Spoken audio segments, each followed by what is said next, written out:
नमस्कार, आप देख रहे हैं शहबाज़ लाइव दिल्ली स्टूडियो से। मैं हूं मिहिर भट्ट और मैं हूं डिम्पी कालरा। खैर, कल के मार्केट के अंदर तेज स्विंग देखने को मिला। आज कुछ वैसे ग्लोबल मार्केट में देखने को मिल रहा है, क्योंकि यूएस मार्केट्स की गिरावट के साथ क्लोजिंग और आज एशियन मार्केट्स की मिलीजुली क्लोजिंग देखने को मिल रही है। हालांकि SGX निफ्टी ऊपर है और 10,825 के ऊपर है।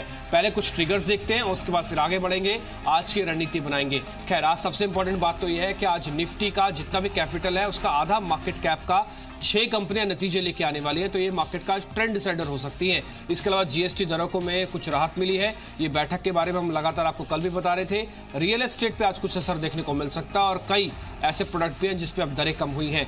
अंबर IPO आज बंद हो जाएगा और SGX निफ्टी के अंदर हल्की तेजी है। या 4 मोटे ट्रिगर हैं जिसके बेसिस पर बाजार आज शुरुआती दौर से लेकर आखिरी तक अपना दम दिखा सकता है।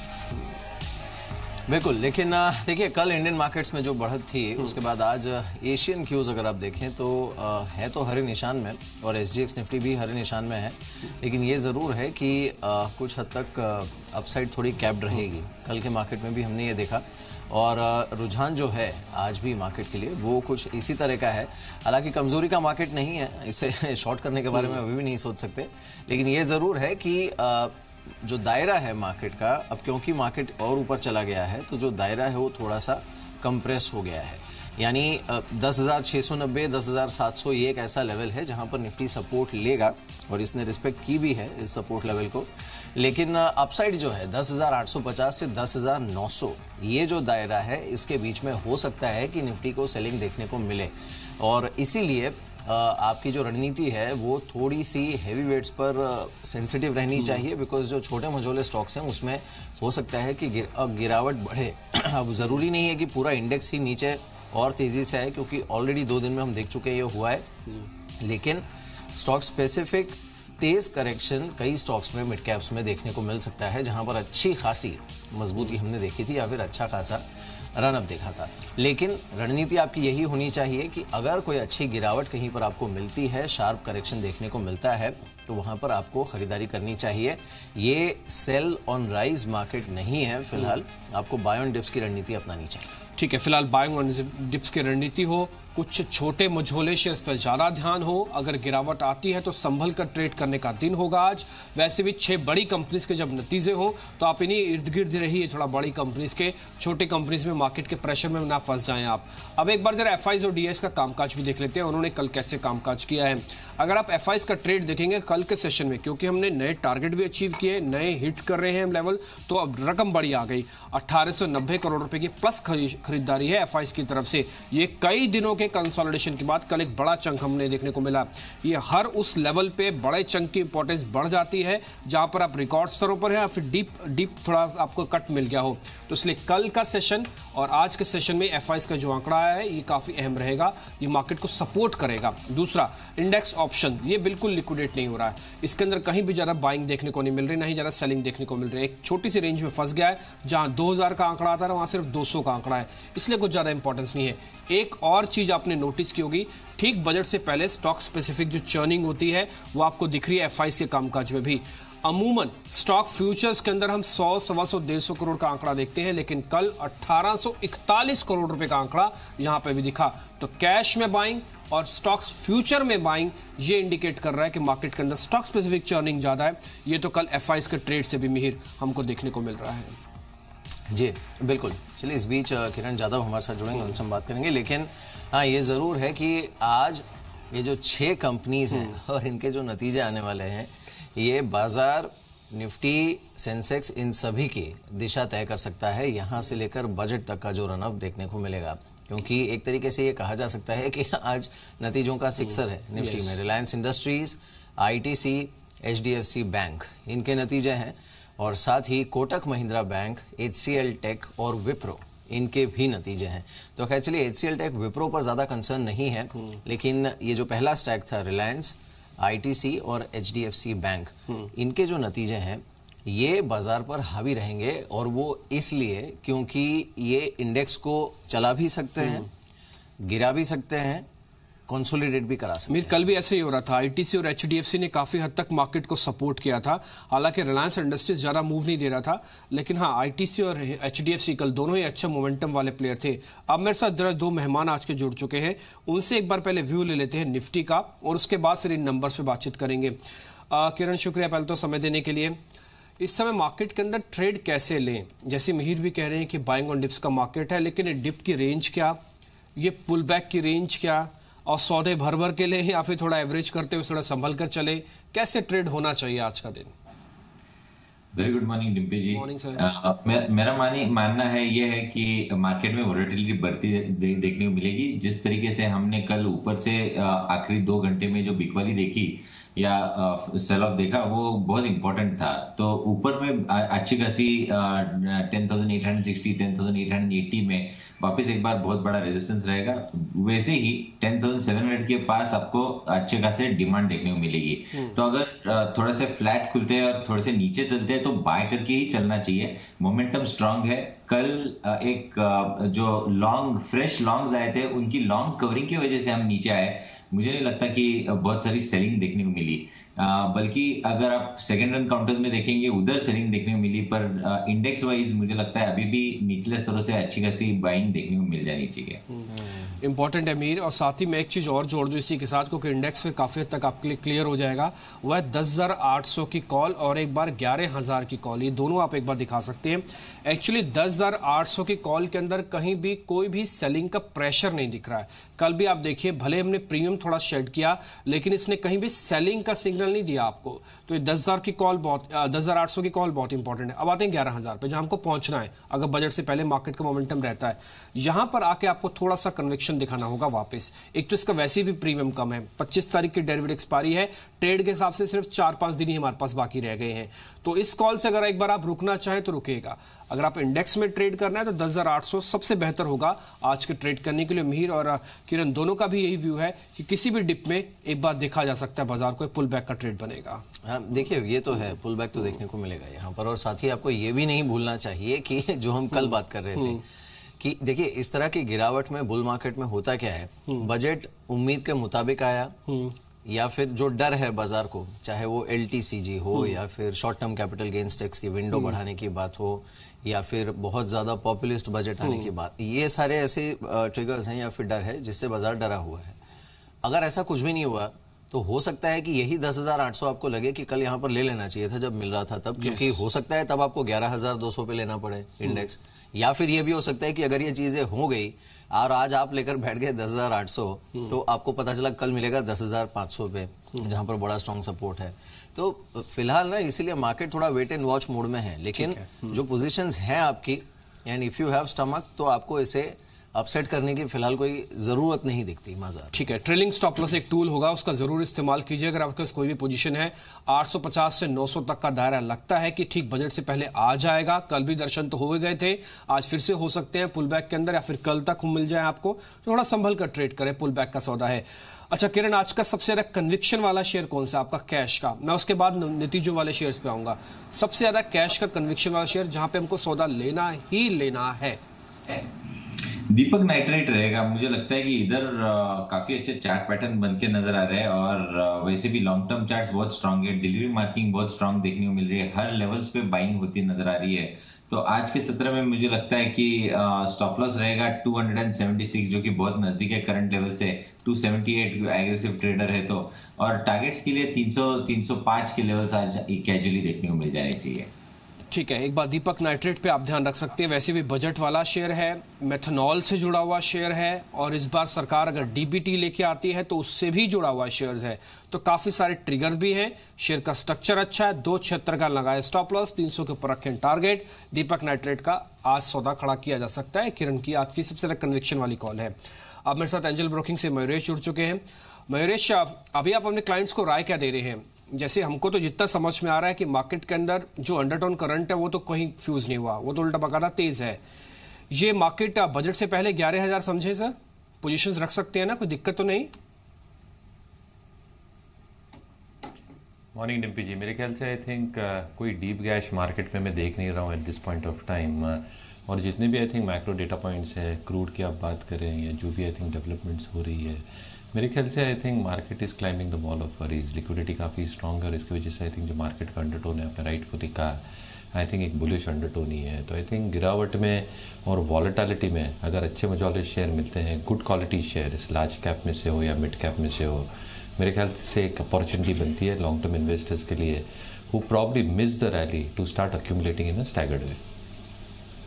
बिल्कुल। चलिए, इस बीच आज के लिए आपकी ट्रेडिंग रेंज क्या होनी चाहिए, ट्रेडिंग कॉल्स क्या होनी चाहिए, ये भी एक बार देख लेते हैं। रजत हमारे साथ मौजूद हैं, उनसे जानते हैं कुछ ट्रेडिंग कॉल्स। बताइए रजत।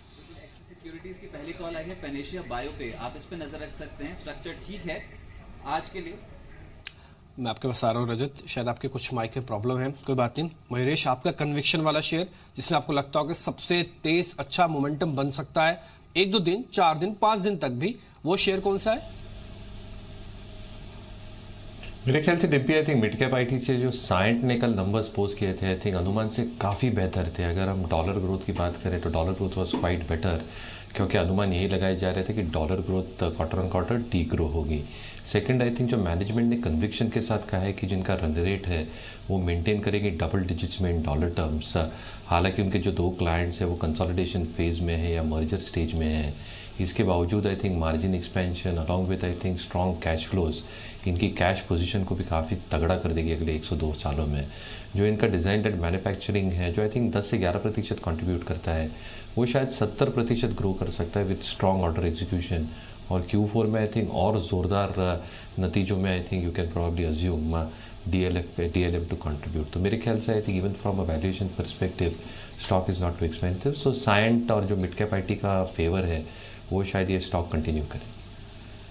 ठीक है, ये शेयर होगा जिसपे आप ध्यान रख सकते हैं, साइंट पे, और अभी आपको दीपक नाइट्रेट पे रिकमेंडेशन मिली है। तो दोनों मेहमानों का आज का सबसे ज्यादा कन्विक्शन वाला शेयर अब आपके सामने है।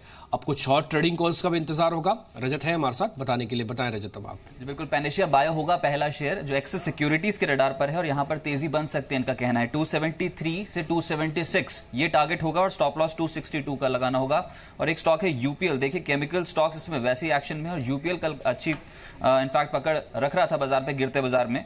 अगर फॉलो बाइंग हुई तो 825 से 830 तक पहुंचेगा। स्टॉप लॉस 790 का आपको इस ट्रेड पे लगाना होगा। इन्वेस्टर पॉइंट ग्रुप फाइनेंस पे बुलिश है। अंतिम चरण में बहुत स्ट्रॉन्ग वॉल्यूम्स, दिन के उच्चतम स्तर की क्लोजिंग थी, आज चढ़ा तो 620 का टारगेट और 587 एक स्टॉप लॉस रहेगा। इसके अलावा आईटीसी एक और स्टॉक 280 का टारगेट रखें और 269 का लगा लीजिए एक छोटा सा स्टॉप लॉस, बजट से पहले चल पड़ा है आईटीसी। इसके अलावा आईडीबीआई कैपिटल की 2 पिक्स हैं, एक है फिनोलेक्स इंडस्ट्रीज जिसमें वो टारगेट दे रहे हैं 661 और स्टॉप लॉस 638, और एक है थायरोकेयर जिसमें टारगेट है 720 और आज के दिन का स्टॉप लॉस 695 थायरोकेयर पे। कल जी बिजनेस पर आपने लगातार बड़ी कवरेज देखी थी मिनी बजट की। जी हाँ, जीएसटी काउंसिल की कल की जो बैठक थी वो भी कुछ मिनी बजट की तरह ही थी। और जो इनडायरेक्ट टैक्स वाला हिस्सा है वो इस बार बजट स्पीच में तो होगा नहीं, लेकिन उसका काफी कुछ हिस्सा हमने कल सुन लिया अरुण जेटली जी की प्रेस कॉन्फ्रेंस में। तो 29 चीजें ऐसी हैं और साथ ही 53 सर्विसेज ऐसी हैं जिसके जीएसटी दरों में बदलाव किया गया है। अब ये जो नई दरें हैं वो 25 जनवरी से लागू होंगी, लेकिन जिसका इंतजार था उस पर फिलहाल कोई फैसला नहीं हुआ। यानी पेट्रोल, डीजल और रियल एस्टेट को जीएसटी के दायरे में लाने पर बातचीत नहीं हुई और कोई फैसला भी नहीं हुआ। लेकिन अगली जो काउंसिल की बैठक है वो 10 ही दिन के अंदर होने वाली है और राज्यों और केंद्रों के बीच 35,000 करोड़ रुपए की रकम भी बांटी जाएगी। इस बीच इससे राज्यों का जो रेवेन्यू घट रहा है उससे उन्हें थोड़ी रिलीफ भी मिलेगी। There were a recommendation in regard to 29 goods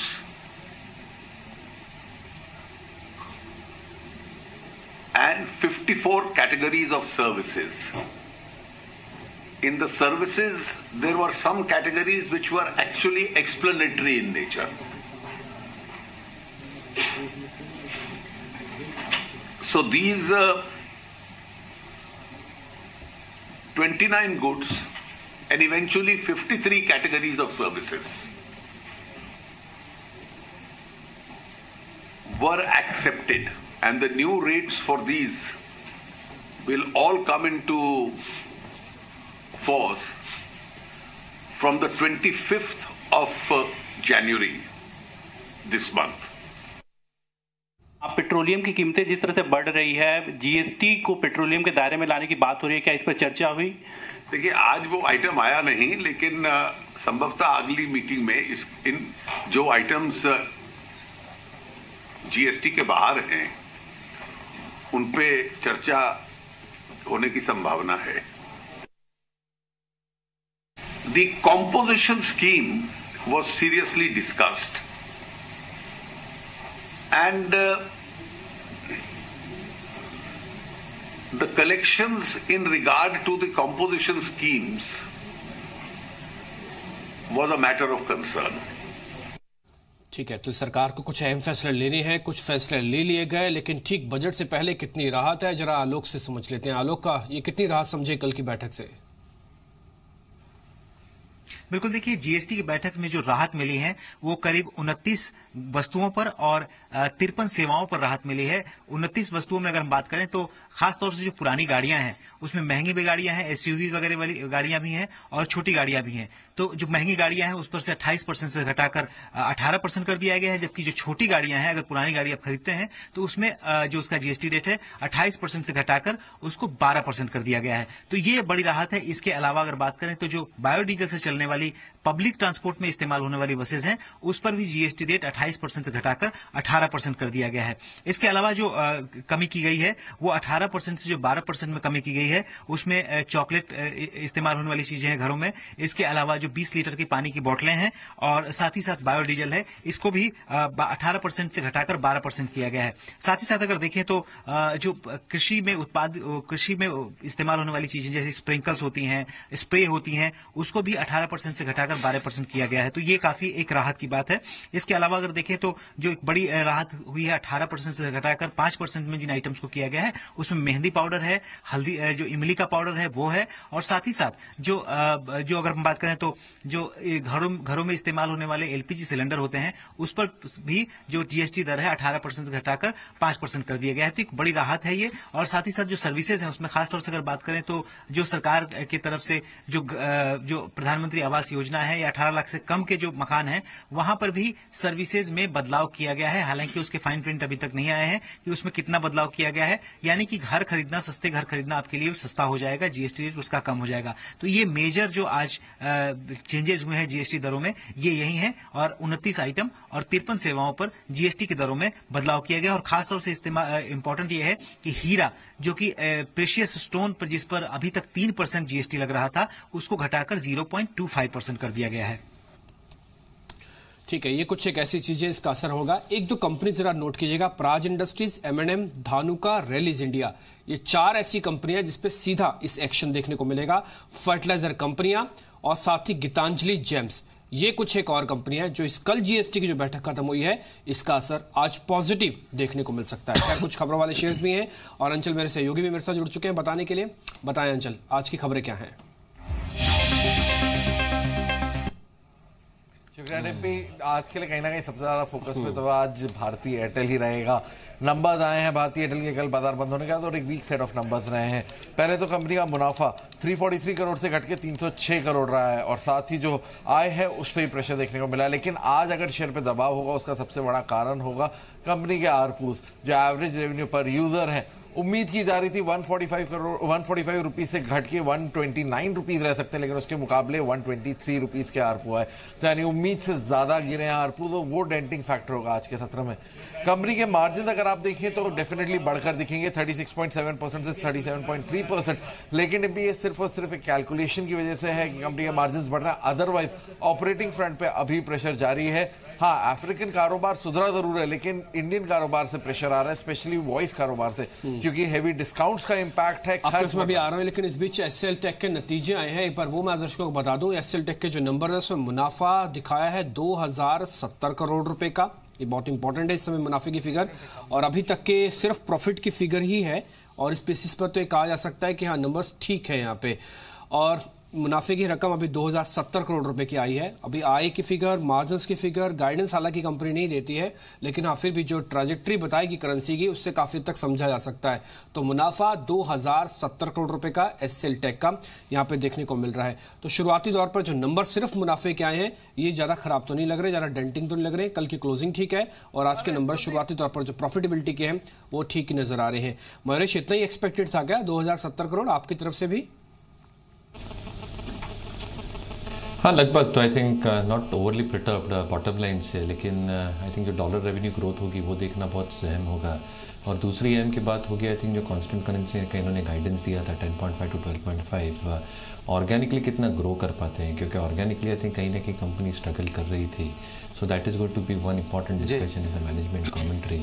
और कहीं ना कहीं आई थिंक जो एबिट मार्जिन का गाइडेंस दिया है कंपनी ने, सो अराउंड 19.5 to 20.5 की जो रेंज थी, क्या ये रेंज बरकरार रखते हैं? The outlook in terms of transformational deal wins उनके दो की सेगमेंट्स में आईएमएस और इंजीनियरिंग। तो मेरे ख्याल से आई थिंक 2.1% पे dollar revenue growth quarter on quarter पे आनी चाहिए, looking at the bottom line.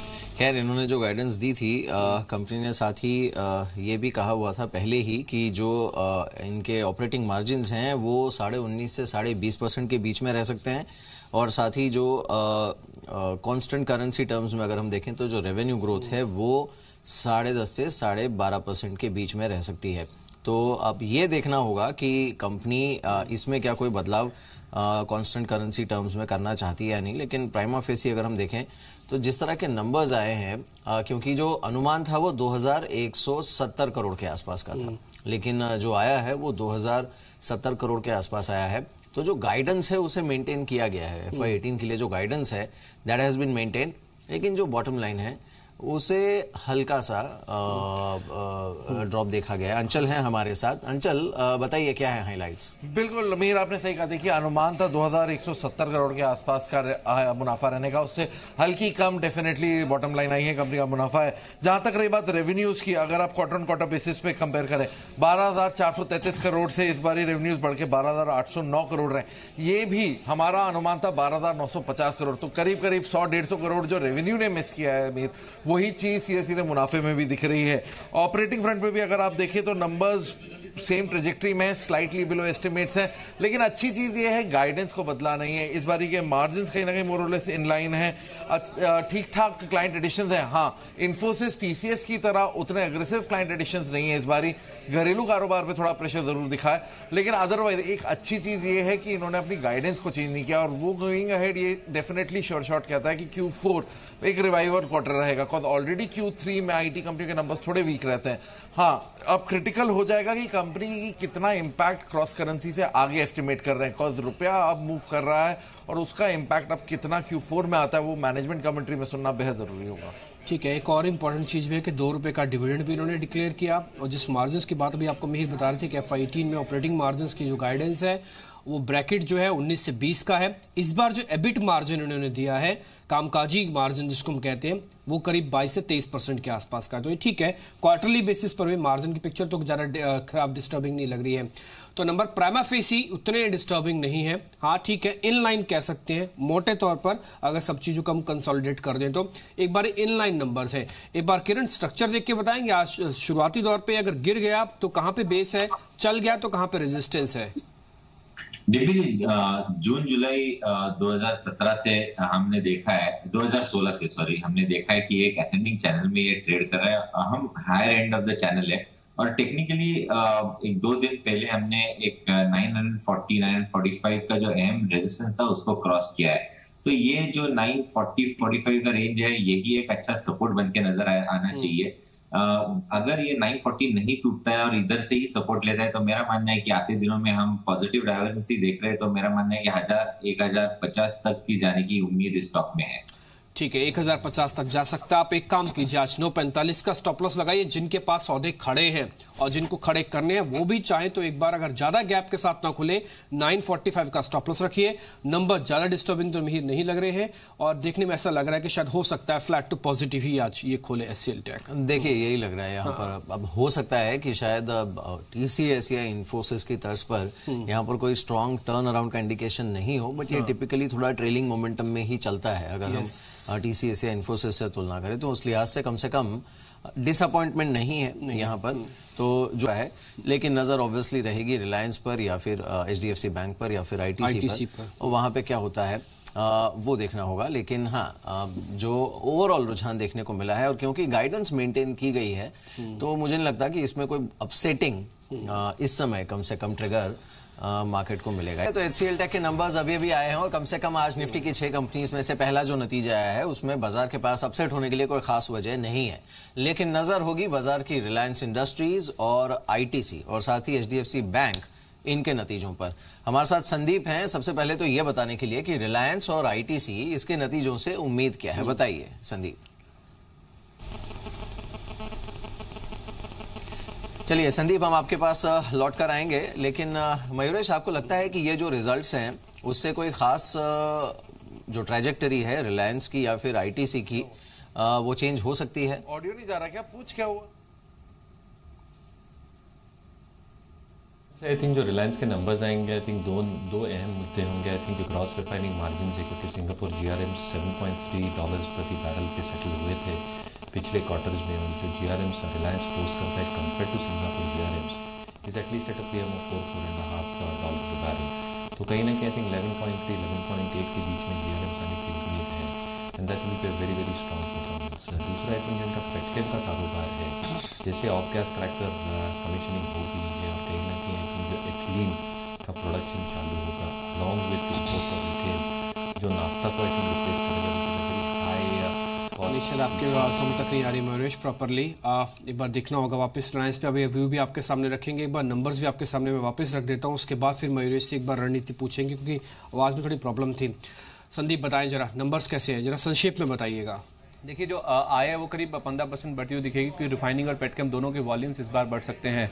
लेकिन जो मार्जिन है वो डेंट होते हुए दिखेंगे, खासतौर पे जो रिफाइनिंग सेगमेंट है, क्योंकि $12 के GRM से पिछली बार वो घटकर 11.6 से 11.8 के बीच में रह सकते हैं। तो इसी वजह से इनके जो बिड्डा मार्जिन है उस पर भी प्रेशर देखने को मिल सकता है। लेकिन मुनाफा 2% बढ़ेगा, क्योंकि इनकी जो ब्याज लागत है उसमें इस बार कमी देखने को मिल सकती है, जिससे आय को सहारा मिलेगा। और कंसोलिडेटेड नंबर्स में जो जियो के नंबर्स हैं उसके ऊपर बाजार की नजर है। बीते क्वार्टर इन्होंने घाटा पोस्ट किया था, लेकिन इस बार कुछ एनालिस्ट ऐसा भी मान के चल कि शायद घाटे से मुनाफे में आ सकता है जियो, तो वो एक की फैक्टर रहेगा जिसके ऊपर नजर रहेगी। ITC के नंबर्स की जहां तक बात है तो एक तो जो बेस है वो चेंज होते हुए दिखेंगे, क्योंकि अकाउंटिंग स्टैंडर्ड बदले हैं, तो उसका इंपैक्ट जो है आपको देखना होगा बेसिस के लिहाज से। 13% के आसपास की बढ़त आय में देखने को मिल सकती है।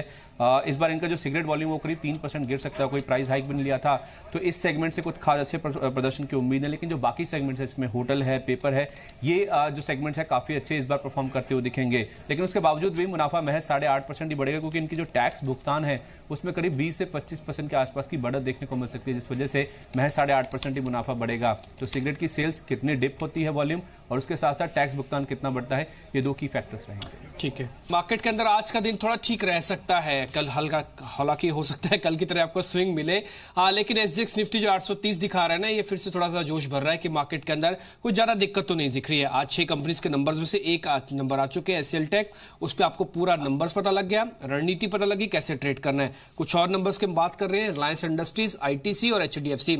एक बार पहले जरा ITC और रिलायंस इंडस्ट्रीज का आज का टारगेट और स्टॉप लॉस समझ लेते हैं, फिर HDFC का प्रीव्यू भी आपके सामने उतारेंगे। किरण, जरा पहले आप मेरे को ITC की रेंज बताएंगे कि आज रेंज क्या रह सकती है। नंबर अच्छे लग रहे हैं, नंबर अच्छे आएंगे, संदीप हमारे सहयोगी हमको बता रहे हैं।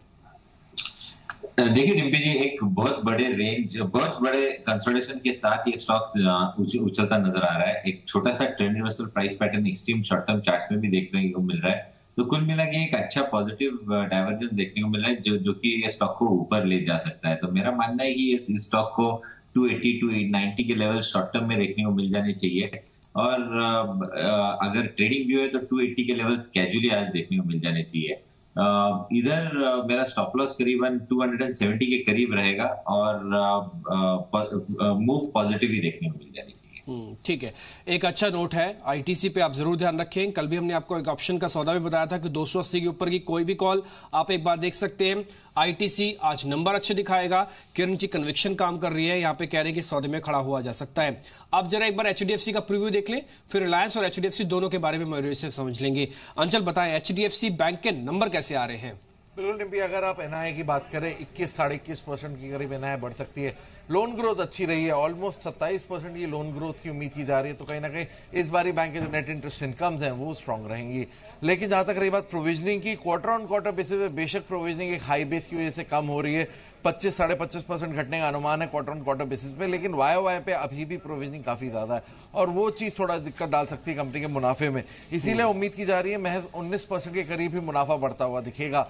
अगर प्रोविजनिंग स्लाइटली और बढ़कर आती है डिम्पी, 1100 करोड़ का अनुमान है, उससे ज्यादा आती है, तो आपको मुनाफे पे और प्रेशर आता हुआ दिखेगा। जहां तक रही बात एसेट क्वालिटी की, लगातार बैंक ने अपनी एसेट क्वालिटी को मेंटेन किया और इस बारी भी उम्मीद की जा रही है 1.26% के ग्रॉस एनपीएस से घटकर इस बारी 1.2% रह सकते हैं।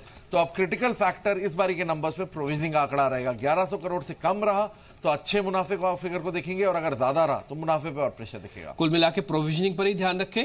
बिल्कुल डिम्पी, प्रोविजनिंग पे ध्यान रखिए। बैंक की एसेट क्वालिटी को लेकर ऐसे अभी चिंता नहीं है। ठीक है, वैसे कुल मिला के अगर आप वन लाइनर में आपसे पूछो एचडीएफसी बैंक के नंबर कैसे आ रहे हैं तो आप क्या कहेंगे?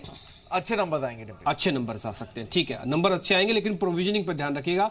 बढ़ना और घटना जो अनुमान आपके सामने उतार रहे हैं इसके मुताबिक थोड़ा सा जरूर देखिएगा। मयूरेश, आपकी रिकमेंडेशन चाहिए एचडीएफसी बैंक और रिलायंस इंडस्ट्रीज बोथ। आपके आवाज आई होप बिल्कुल क्लियर आएगी मेरे को। बिल्कुल, तो मेरे ख्याल से आई थिंक दोनों स्टॉक्स पे हमारी व्यू काफ़ी पॉजिटिव रहेगी। एचडीएफसी बैंक स्पेसिफिकली, जैसे अंचल भी बता रहे थे, बहुत स्ट्रांग ग्रोथ हम भी उम्मीद कर रहे हैं। आई थिंक 22-23% की एनआई ग्रोथ। एसेट क्वालिटी में जो प्रेशर्स देखने मिलेंगे वो शायद कम हो, इसलिए इम्पेकेबल एसेट क्वालिटी है जो है बैंक को टियर 1 कैटेगरी में प्लेस करता है। और आई थिंक कोई भी टाइम पीरियड पे आप देखें, आई थिंक मार्केट करेक्शंस में भी आई थिंक ये काफ़ी रेजिलियंट रहता है, बट कहीं ना कहीं आई थिंक जो परफॉर्मेंस है वो लॉन्गर पीरियड ऑफ टाइम इसकी बरकरार रहेगी on the base that it is working. जो कैपिटल रेजिंग के प्लान्स हैं इसकी capital adequacy and return ratios को सपोर्ट करेंगे, तो वेरी वेरी पॉजिटिव। रिलायंस पे GRMs my own expectation around 11.5 to 11.8 के बीच में। जो पेटकेम में आई थिंक हमने घटाया ही दिखा है जनरली मार्केट के लिए। रिलायंस के इतने दिखेगा नहीं क्योंकि इनका जो ऑफ गैस क्रैकर चालू हुआ है, जो इथेन के इम्पोर्ट स्टार्ट हुए हैं जो नाफ्ता को रिप्लेस करेगा। और हालांकि एलडीपी एचडीपी प्राइसेस में घटाया देखा है हमने, लेकिन मुझे लगता है because it's an integrated player कहीं दिक्कत नहीं होगी। In IOC charges I think Reliance is the only beneficiary, इसलिए जो टेलीकॉम केपिक्स हुआ है मेरे ख्याल से I think it's largely behind them. Core capex is behind them.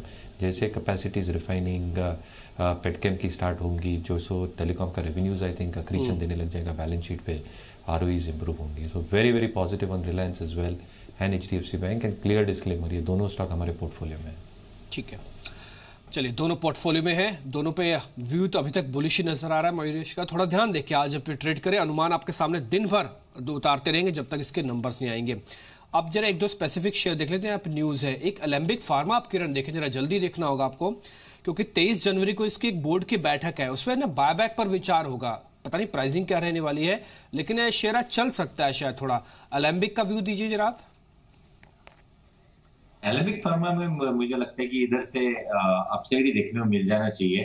540 पे ट्रेड कर रहा है और इधर से मेरा मानना है कि 520 का स्टॉप लॉस लगाना चाहिए और पोजिशनल व्यू के हिसाब से ये कैजुअली 580 590 के लेवल्स देखने को मिल जाने चाहिए। नीचे से अच्छा खासा ट्रैक्शन देखने को मिल रहा है स्टॉक में। ठीक है किरण, एक और शेयर भी देखें आप, टोरेंट फार्मा।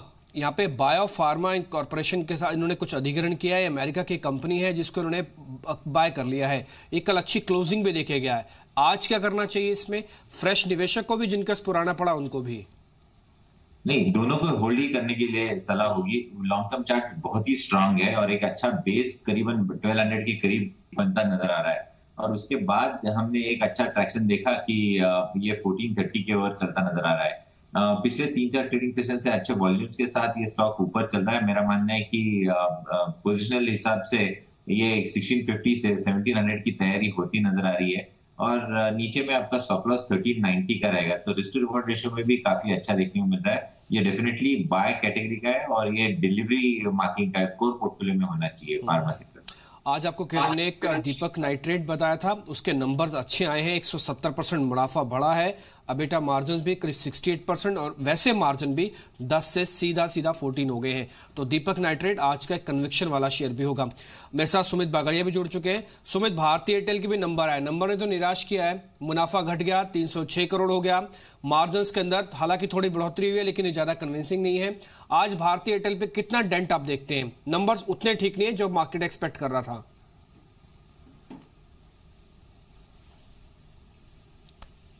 वेल भारतीय एयरटेल के अंदर जो इमीडिएट सपोर्ट्स निकल के आ रहे हैं वो है 484, 485 लेवल्स के आसपास। अगर ये लेवल्स टूट जाते हैं तो फिर इसमें अच्छा खासा सेल ऑफ देखने को मिल सकता है, जिसमें नीचे में शायद हमको 450 तक के लेवल्स भी देखने को मिल सकता है। आई थिंक एक बार के लिए जब तक ऊपर में 505 के ऊपर सस्टेन नहीं करता है तब तक फ्रेश बाइंग करनी नहीं चाहिए, और नीचे में इमीडिएटली हमको इंट्राडे में 485 के लेवल्स तो देखने को मिलेंगे ही, और अगर ये लेवल्स टूटे और इसके नीचे क्लोजिंग देखने को मिला तो शायद 450 तक के लेवल्स आने वाले दिनों में देखने को मिल सकते हैं। जब तक 505 ऊपर में नहीं टूटता है तब तक एक बार फ्रेश बाइंग नहीं करनी चाहिए। कल भी मेरा एक क्वेश्चन ये था कि मार्केट में स्विंग मिलता है और उतार चढ़ाव मिलता है, लेकिन लोगों का पैसा नहीं बनता। काफी सारे लोग ये कह रहे हैं कि हमने मार्केट में हाई तो देख लिया लेकिन हमारे अकाउंट में ज्यादा पैसे आए नहीं, इस मार्केट को हम एंजॉय नहीं कर पा रहे हैं। वो इसलिए नहीं कर पा रहे हैं बिकॉज ये वो लोग हैं जो शायद 9,700 9,800 से ये सोच रहे थे कि अब तो ये गिरेगा और जब गिरेगा तब मैं लूंगा। होता क्या है कि वो जिस दिन गिरता है उस दिन लगता है कि और गिरेगा, तो आप फिर रुक जाते हैं। जो आपने सोमवार और मंगलवार के ट्रेड में देखा होगा, हाँ। उस दिन भी यही लग रहा था, लेकिन होता क्या है कि तब कोई लेता नहीं है, फिर एक दिन हाथ से निकल जाता है, फिर लगता है कि अब जो इस तरह के बायर्स हैं वो 11,000 के बाद मार्केट में आएंगे और तब जेन्युइनली गिरेगा, मार्केट हल्का हो जाएगा। थोड़ा संभल कर ट्रेड करें मार्केट के अंदर। देखिए जी बिजनेस लगातार आपको रणनीति बता रहा है, आपको लंबी अवधि छोटी अवधि के सौदे कैसे खड़े करने हैं ये भी आपके सामने बात रख रहे हैं। खैर एक और चीज है, कल सरकारी बैंकों का खेमा इतना एक्टिव था कि दिन भर उसके बारे में बातचीत हुई, पहले में तेजी और लास्ट में क्लोजिंग होते होते पूरी गिरावट देखी हमने।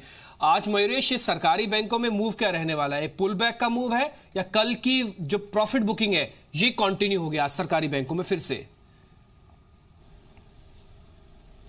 नहीं, शायद I think across the spectrum शायद profit booking at least PSU banks में रह सकती है, बट कहीं ना कहीं आई थिंक ये अपॉर्चुनिटीज बिल्कुल देगा क्वालिटेटिव पीएसयू स्टॉक्स को खरीदने के लिए। तो कहीं ना कहीं आई थिंक जो लार्ज कैप से हमें हमेशा से पसंद आते हैं, जैसे SBI हो, बैंक ऑफ बड़ौदा हो, PNB हो, आई थिंक वहाँ पे आई थिंक सुधार डेफिनेटली देखने मिलेगा अगले 2 से 3 क्वार्टर्स में। और आई थिंक मझौली बैंकों में I think Vijay bank as I always maintained कि एसेट क्वालिटी की अगर हम स्टैकिंग करें तो ये इंडियन बैंक और SBI stay right at the top 3 in terms of a commendable performance. थोड़ी कैपिटल एडिक्वेसी में आई थिंक दिक्कत है प्रोविजनिंग में, बट कहीं ना कहीं with recapitalisation and the bank expected to raise further capital, I think ये रिटर्न रेशियोज को डेफिनेटली श्योर करेगा। तो आई थिंक PSU बैंक्स में जनरली थोड़ी वीकनेस रह सकती है, but generally this weakness should be taken as buying opportunities in selective banks as discuss. ठीक है, अब आपको इंतजार ये भी होगा कि आज के फ्यूचर्स की कॉल कौन कौन सी है, जरा वो भी देख लेते हैं। सुपरफास्ट फ्यूचर्स के तहत हम आज के सारी कॉल्स आपके सामने उतारते हैं। सुमित बागड़िया और किरण जाधव दोनों मेरे साथ जुड़े हैं, दोनों की आज की कॉल देखते हैं। पहले किरण आपसे शुरू करें, आपकी आज की F&O की कॉल्स। कैश की तुमको दीपक नेट रेट मिल गया, F&O के शेयर कौन से सर आपके आज? ITC रहेगा मेरा पहला कॉल। आज रिजल्ट भी है तो काफी कॉशियसली ट्रेड करना पड़ेगा, पर मेरा मानना है कि रिजल्ट के पहले एक बार जो मैंने पहले टारगेट दिए 280 285 के वो देखने को मिल जाने चाहिए। उसके लिए स्टॉप लॉस बहुत नजदीक है 270, ये 270 का स्ट्रिक्ट स्टॉप लॉस के साथ लॉन्ग पोजीशंस बनाने चाहिए। अच्छे खासे डिलीवरी मार्किंग देखने को मिली है इस स्टॉक में। ठीक है, और दूसरा कोई और शेयर जो आपके सजेशन में हो? गोदरेज कंज्यूमर, कल गोदरेज कंज्यूमर में ने भी एक अच्छा मूव दिया था और मुझे लगता है कि ये कंटिन्यू होता नजर आएगा। बहुत अच्छे कंसल्टेशन के बाद ये स्टॉक निकल रहा है और जिस तरीके से open interest addition, delivery marking और ऑप्शन चेन डेटा देखने को मिल रहा है, मेरा मानना है कि इधर से काफी अच्छी अपसाइड देखने को मिल जानी चाहिए। स्टॉप लॉस रहेगा 1015 का और टारगेट्स 1070 के देखने को मिल जाने चाहिए। किरण के आज के 2 F&O के शेयर हो गया, एक तो ITC जिसके आज नंबर्स भी हैं, अनुमान ठीक बता रहे हैं कि किरण का भी ये व्यू था, साथ में मयूरेश भी यही कह रहे हैं 282 का टारगेट होगा, 270 का स्टॉप लॉस। गोदरेज कंज्यूमर्स कल का अच्छा शेयर था, कंजम्पशन भी चल रही थी, 1070 का टारगेट होगा आज का, इस सौदे पर ध्यान रखें। सुमित अब आपके शेयर F&O के। कोटक बैंक यहाँ पे अच्छा लग रहा है, ऐसा लग रहा है बैंकिंग स्पेस में कोटक बैंक में एक अच्छा मूव देखने को मिल सकता है, तो कोटक बैंक के अंदर बाइंग की सलाह रहेगी। 1020 का स्टॉप लॉस लगाना पड़ेगा, ऊपर में हमें आने वाले दिनों में 1090 और 1110 के लेवल्स कोटक बैंक के अंदर देखने को मिल सकते हैं। दूसरा स्टॉक गोदरेज कंज्यूमर, ये स्टॉक के अंदर भी ऐसा लग रहा है कि कल बहुत अच्छा मोमेंटम देखने को मिला, अच्छा प्राइस एक्शन देखने को मिला, विद वॉल्यूम्स मूव देखने को मिला। यहां से इमीडिएटली रैली एक्सटेंड हो सकती है और 1100 तक के लेवल्स हमको देखने को मिल सकते हैं। 1005 के स्टॉप लॉस से इसके अंदर बाइंग की सलाह रहेगी। ठीक है, कोई ऑप्शन का सौदा है सुमित आपकी तरफ से? यूपीएल के अंदर एक अच्छा मूव देखने को मिल रहा है। यूपीएल 200 डीएमए के ऊपर कल क्लोजिंग दिया है। ऐसा लगता है कि यूपीएल के अंदर यहां से हमें अच्छा मूव, अपसाइड मूव देखने को मिल सकता है। सो 800 का यूपीएल का कॉल लेने का सलाह रहेगा 16-17 रुपए के बीच में। यहीं पे कल क्लोजिंग थी, 10 रुपए का इसमें स्टॉप लॉस लगाए। यहां से ऐसा लगता है कि 820-825 के लेवल हमको स्पॉट में देखने को मिलेंगे। तो वो अगर होता है तो इसके अंदर यूपीएल के 800 कॉल की वैल्यू ऊपर में 30 रुपए तक हमको देखने को मिल सकती है आने वाले 2 से 4 दिनों के अंदर। तो 800 का कॉल लेने की सलाह रहेगी। ठीक है, यूपीएल के 800 की कॉल होगी। और किरण का जो एक ऑप्शन का सौदा है वो मैं बता देता हूं, वो है कोटक महिंद्रा बैंक। वैसे आज 3 ही शेयर में पूरा वादा सिमट के रह गया। कोटक महिंद्रा बैंक की ऑप्शन हमको मिल गई है 1060 की, ये किरण दे रहे हैं। सुमित कह रहे हैं कि सीधा फ्यूचर भी लेना चाहें तो भी आप ले सकते हैं, 1090 का उनका टारगेट है। और गोदरेज कंज्यूमर्स दोनों का मैच कर गया। यूपीएल की कॉल आपके सामने है। तो सारे के सारे सौदे आप ध्यान रखें। इसमें एक सौदा आईटीसी का भी है, ये सबसे ज्यादा नोटिस करने वाला ट्रेड होगा आज के दिन। आईटीसी पे नंबर्स का प्रीव्यू और ट्रेडिंग रणनीति, ये जी बिजनेस पर सबसे सटीक और सबसे पहले। अब एक काम करते हैं, फ्यूचर के सौदे यहां पे निपट गए। अब जरा टुडेज ट्रेड भी देख लेते हैं जो आपको हर रोज अच्छा मुनाफा देता है। देखते हैं टुडेज ट्रेड।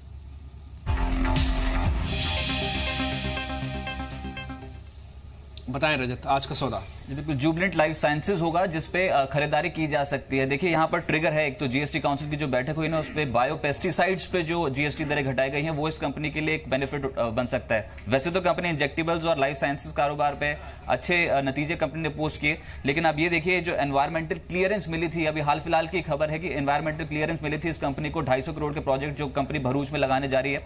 पेस्टिसाइड कारोबार है वो, और उसमें जो सालाना क्षमता है वो लगभग 32,350 टन की है। तो ये जो पेस्टिसाइड्स, बायो पेस्टिसाइड्स पे जीएसटी दरें घटाई गई हैं, जो 18% से घटाकर अब 12% कर दी गई हैं, इसका clear cut benefit Jubilant life sciences को होता हुआ नजर आएगा। वैसे भी टेक्निकली रिकॉर्ड लेवल्स छुए हैं इस हफ्ते। 878 के लेवल पे मजबूत ब्रेकआउट हुआ है। जब तक ये जोन्स 878, 888 नहीं टूटते लोअर लेवल्स पे, तब तक खरीदारी करने का मौका है। टारगेट आप 938 से 945 के रेंज पे रखें और जुबिलेंट लाइफ साइंसेज को प्लस कर सकते हैं।